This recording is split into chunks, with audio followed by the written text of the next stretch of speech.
Assalamualaikum warahmatullahi wabarakatuh. Waalaikumsalam warahmatullahi wabarakatuh. Bismillah, alhamdulillah, Allahumma sholli ala sayyidina Muhammad wa ala ali sayyidina Muhammad. Bishrah li sadri wa yassir li amri wa hlul 'uqdatam min lisani yafqahu qawli. Dosen pengakur Universitas Indonesia Bapak Haji Mahmudin MPD yang saya hormati dan teman-teman sekalian yang saya banggakan. Kali ini kami dari kelompok 2 akan mempresentasikan makalah kami yang berjudul tentang kajian teori penelitian yang relevan dan hipotesis penelitian. Adapun makalah kali ini akan dipresentasikan oleh 3 orang. Adapun saya Saiful sebagai moderator dan sekaligus pemateri utama. Kedua, namanya siapa? Dan nanti yang ketiga, Heri Alawiyah. Dan insyaallah mereka akan menjawab materi dan sekaligus menjawab pertanyaan. Nah, untuk mengefektifkan waktu teman-teman sekalian, mari kita awali dengan pembacaan Bismillah. Bismillahirrahmanirrahim. Langsung ke pembahasan. Teman-teman, yang pertama adalah kajian teori. Kita bahas pengertian teori. Apa itu kajian teori? Kajian teori atau landasan teori, yaitu serangkaian definisi, konsep, dan juga perspektif tentang sebuah hal yang tersusun secara rapi. Kajian teori merupakan salah satu hal penting di dalam sebuah penelitian, sebab hal tersebut menjadi sebuah landasan atau dasar dari sebuah penelitian. Kemudian kajian teori menurut para ahli, menurut Taylor, merupakan sebuah hasil dari hipotesis yang sudah diuji dengan menggunakan eksperimen dan juga observasi. Kemudian menurut Manning, kajian teori merupakan sekumpulan pendapat atau asumsi yang memiliki sifat logis dan bisa menghasilkan dugaan yang bisa disandingkan dengan konsep yang telah diamati. Yang ketiga, menurut Kerlinger, mengungkapkan pendapatnya bahwa kajian teori merupakan sebuah konsep yang sudah terintegrasi dengan baik satu sama lain dan berisi sebuah pandangan yang sistematis terhadap suatu fenomena.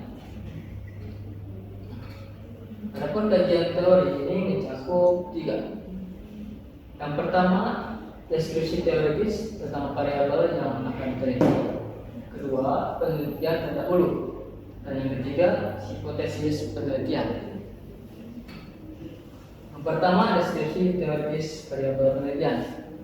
Nah, pada bagian ini menurunkan teori-teori yang berhubungan dengan masalah penelitian. Misalkan penelitian kita adalah mengenai pendidikan, tentunya kita di dunia pendidikan agama Islam, maka kita harus mencantumkan dalam penelitian itu adalah buku tentang pendidikan. Yang kedua, penelitian terdahulu dicantumkan dalam penelitian sebagai bentuk perbandingan penelitian yang dilakukan. Itu di dalam penelitian kita nanti itu di dalam skripsi akan dicantumkan ya penelitian terdahulu sebagai perbandingan dengan penelitian yang akan kita jalani. Kemudian yang ketiga, kerangka berpikir adalah argumentasi logis, rasional, dan kritis mengenai hubungan atau keterkaitan antara variabel penelitian. Nah, itu mengenai pengertian dari kajian teori. Kemudian yang kedua adalah mengenai penelitian yang relevan. Ini akan disampaikan oleh Renali. Silakan. Baik, terima kasih. Selanjutnya adalah penelitian yang relevan. Penelitian relevan merupakan metodologi penelitian yang mana kerangka teori yang diangkat peneliti harus tegas bahwa penelitian yang diangkat belum pernah diteliti sebelumnya. Next. Yang kedua, penelitian yang mengulas secara relevan sesuai dengan bidang ilmu peneliti, di mana dibutuhkan subpokok pembahasan yang saling terhubung satu dengan yang lain. Next. Penelitian relevan dapat dirangkum sebagai berikut. Yang pertama, penelitian yang memiliki kesesuaian antara masalah yang diusung sesuai dengan pembahasan teori di bab kedua. Yang kedua, apabila judul penelitian dengan topik yang diangkat memiliki kaitan, hubungan, dan benang merah. Yang ketiga, apabila terdapat hubungan antar variabel penelitian yang diangkat. Selanjutnya, hipotesis penelitian yang akan disampaikan oleh Ibu Heri Alawiyah. Pada dipersilakan. Saya akan memaparkan tentang hipotesis penelitian. Secara definisi, hipotesis adalah suatu dugaan jawaban yang paling memungkinkan walaupun masih harus dibuktikan dengan penelitian. Jadi dari judul nanti kita ambil nanti buat skripsi akan dibuat hipotesisnya.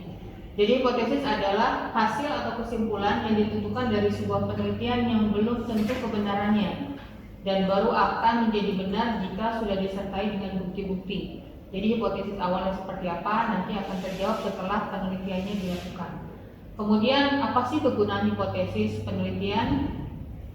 Yang pertama adalah memberikan batasan serta memperkecil jangkauan peneliti dan kerja penelitian.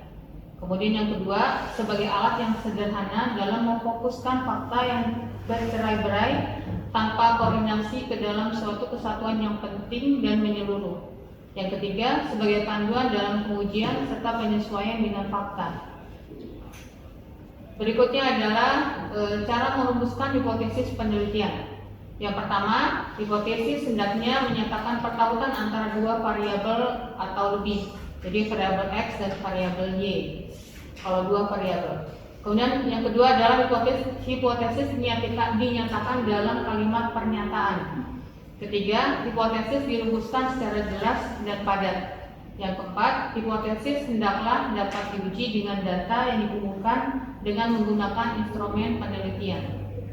Baik, itu saja yang saya sampaikan kepada moderator.